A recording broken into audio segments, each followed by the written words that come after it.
le mot religion, c'est déjà un produit fabriqué. Le mot religion est inventé, est un mot fabriqué au IVe siècle de notre ère, récupéré par les chrétiens latins sur une très très mauvaise étymologie. En latin, religion, pour nous, quand on entend religion, on dit une relation de l'homme à une transcendance, à un Dieu, voire des dieux, pourquoi pas. Donc, comme si c'était assuré. Eh bien, tout simplement, c'est que le mot religion, il est bien lié sur léguer, mais qui signifie rassembler, prendre ensemble. Et qui, dans le latin, c'est d'abord une superstition, ou une absence de superstition, ou un rapport à la superstition. Et que cette notion de lien particulier avec un Dieu, eh bien, ça s'opère dans un contexte de guerre polémique, au moment précisément où les chrétiens sont en train de gagner le marché du religieux. Ils sont en train de gagner le marché du religieux dans un bassin méditerranéen, pourtant religieusement sacré. Et cette idée de relation d'un homme à Dieu n'est pas tout à fait nouvelle non plus, puisque dans l'Ancien Testament, la Torah, peu importe, eh bien oui, on a d'abord un Dieu, peut-être des dieux en compétition avec d'autres dieux, un Dieu de l'orage et de la guerre, très colérique, et qui n'hésite pas à régler ses comptes, et avec les humains qui décideraient de prendre une option différente. Un Dieu en colère, un Dieu en guerre, un Dieu de violence. Mais au moment, et là je fais référence aux travaux de M. Romer,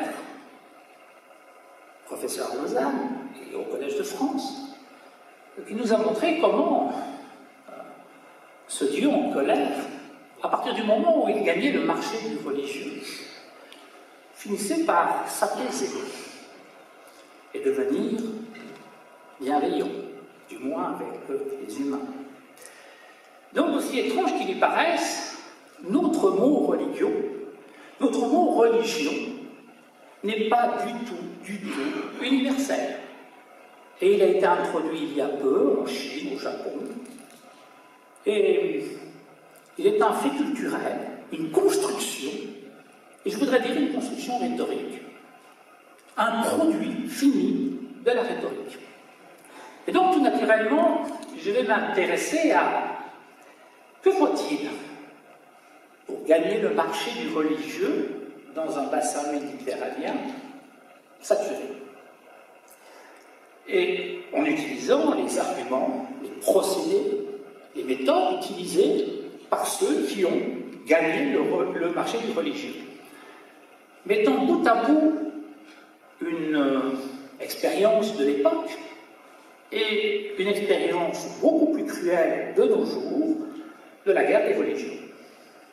Premier élément, on constate qu'au moment où les chrétiens l'emportent dans le bassin méditerranéen, eh bien nous avons l'accompagnement d'une littérature, une surexploitation, une surfabrication de la littérature du martyr, la martyrologie.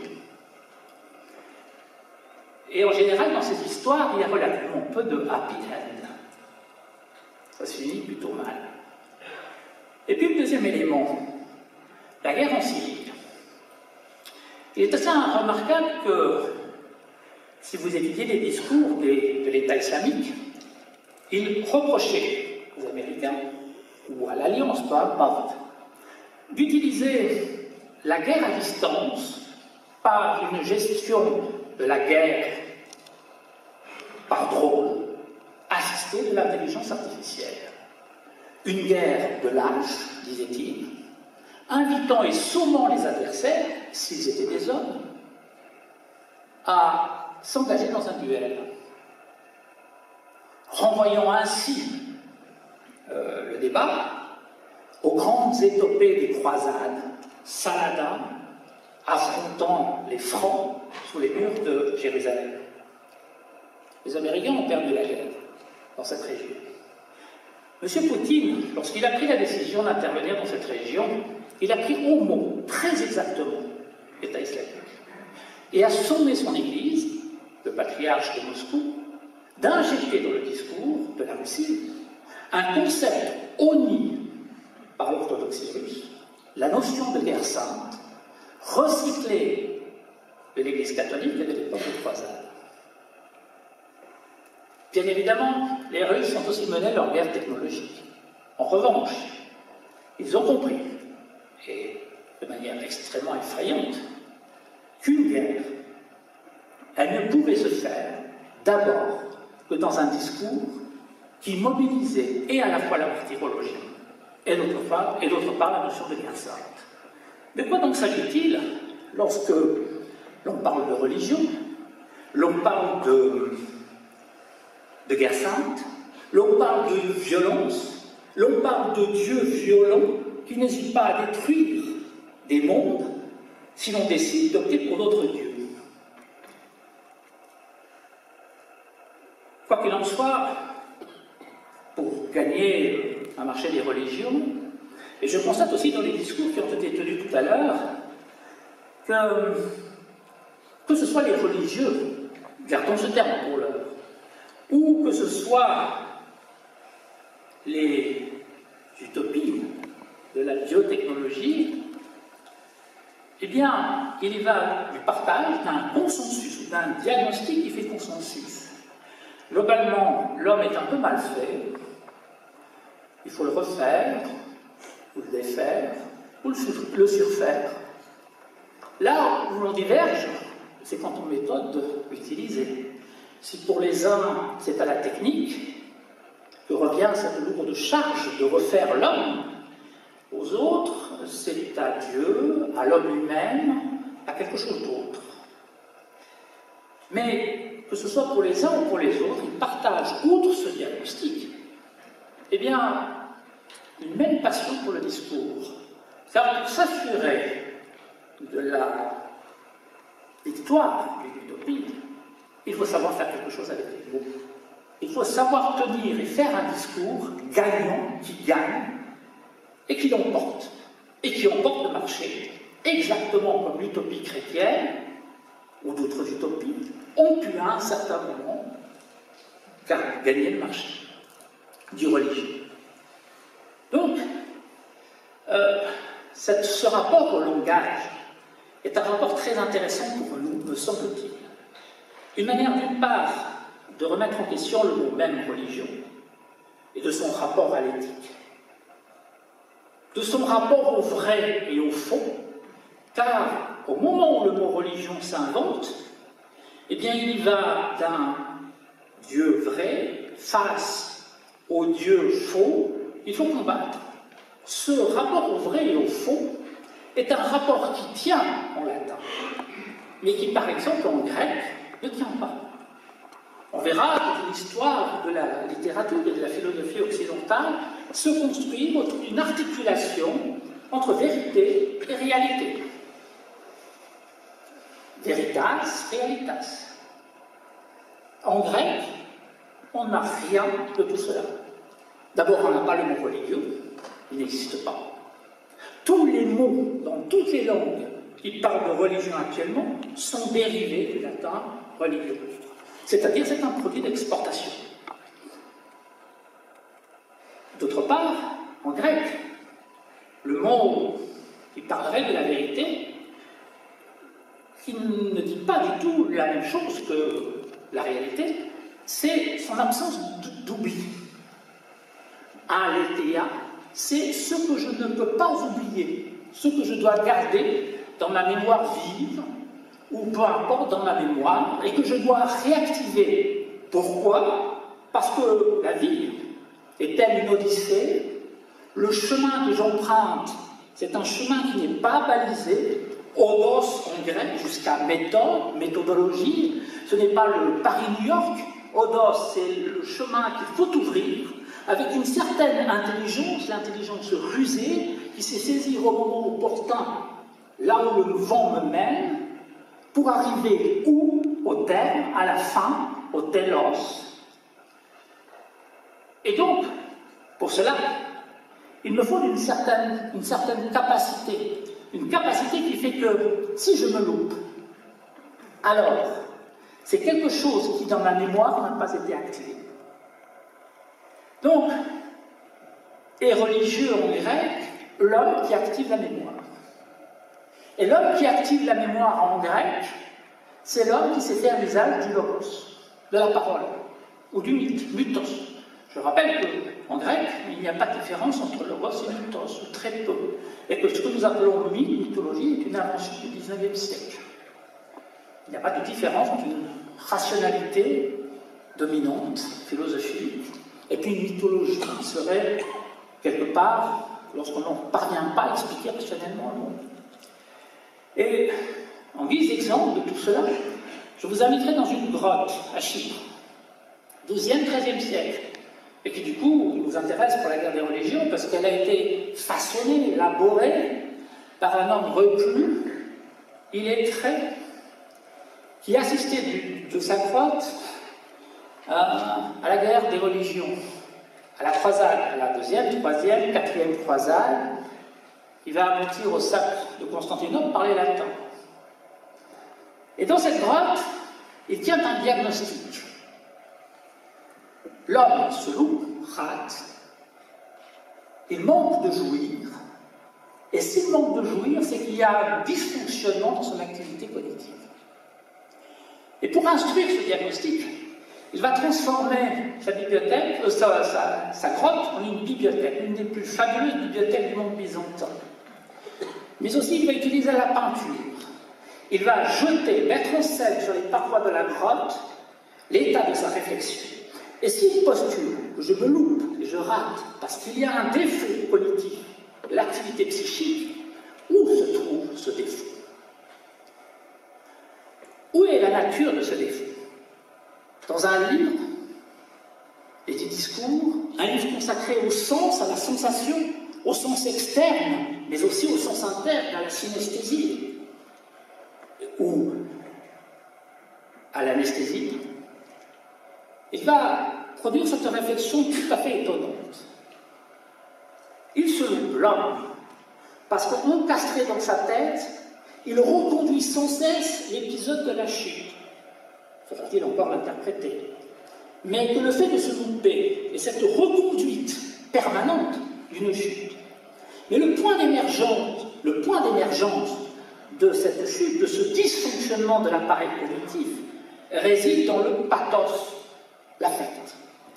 Et que cet affect va prendre en otage l'activité cognitive, tout à la fois le logos, mais tout à la fois les sens externes, internes, tout cela, et va inscrire tout ce processus cognitif dans une pensée en boucle, récurrente, qui tourne sur elle-même, et qui fait qu'à la place de saisir la bigarrure du monde, je ne saisis que ce que je ne peux saisir, c'est-à-dire la pensée elle-même, recluse et focus sur elle-même.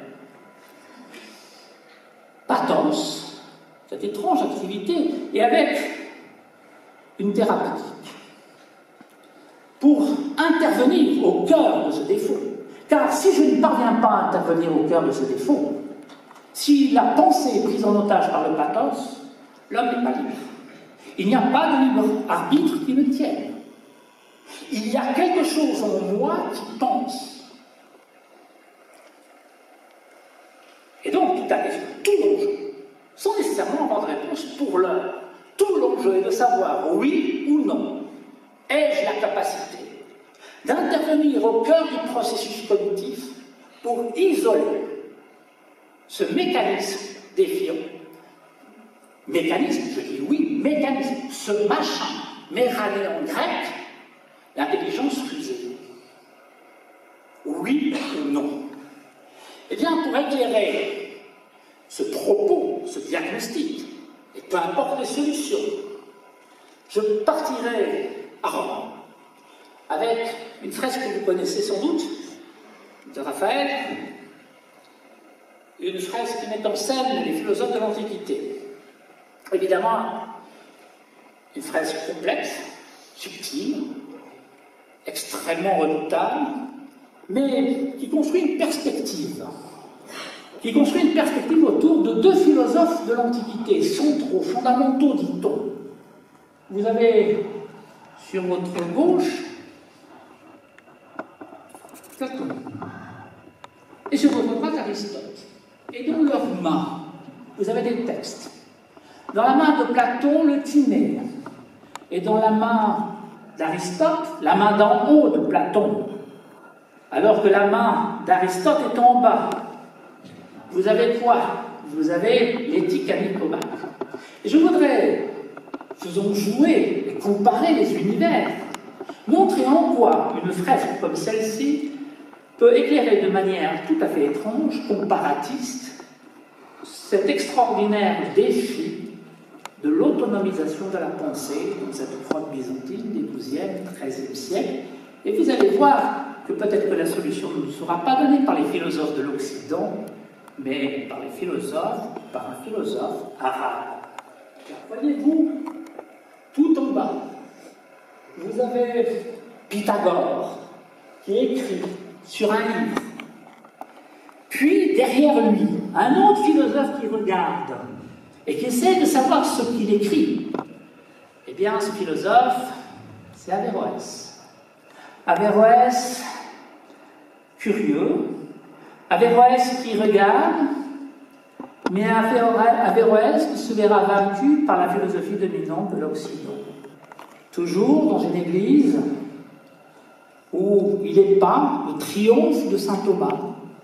Vous allez voir sous saint Thomas Averroès, dépressif, mélancolique, sachant que la partie a été perdue pour lui. Double exercice. Tu reprends tout à Plus vraiment, mais... Alors je continue. Plus vraiment. Il faudrait peut-être conclure, mais on ne vous laisse pas partir. On va passer sans trop attendre à la table ronde. Mais concluez, je vous en prie. Et donc, vous voyez que le texte tenu par Platon, c'est le Tinée. Et dans ce Tinée, il est raconté l'histoire d'un homme, d'un Dieu qui crée et le monde, et l'âme humaine. Et pour créer ce monde, il crée par le logos, par la parole, un monde qui est un effet du logos. Et Aristote, tenant dans l'autre main et dans l'autre livre, eh bien quoi? Que faut-il? Et ce sera la question de cette grotte byzantine. Que faut-il pour échapper aux matrices de la pensée, à une pensée récurrente? Quelles sont les conditions par le logos pour y échapper des matrices de la pensée? Voilà comment, si l'on sort du mot religion, ou de son articulation au vrai et au faux, que si l'on ressaisit, par exemple, ce que le grec a à dire entre religion, vérité, oubli, mémoire, activité cognitive, processus cognitif, comment on peut se goupiller dans des mises en scène remarquables, dans des mises en perspective, à la fois des méta-réflexions sur l'activité cognitive, sur l'activité des sens, de la représentation, de rendre présent, et évidemment avec un clin d'œil, où finalement ce ne sera pas l'Occident qui va gagner à ce jeu, mais Averroès. Je vous remercie.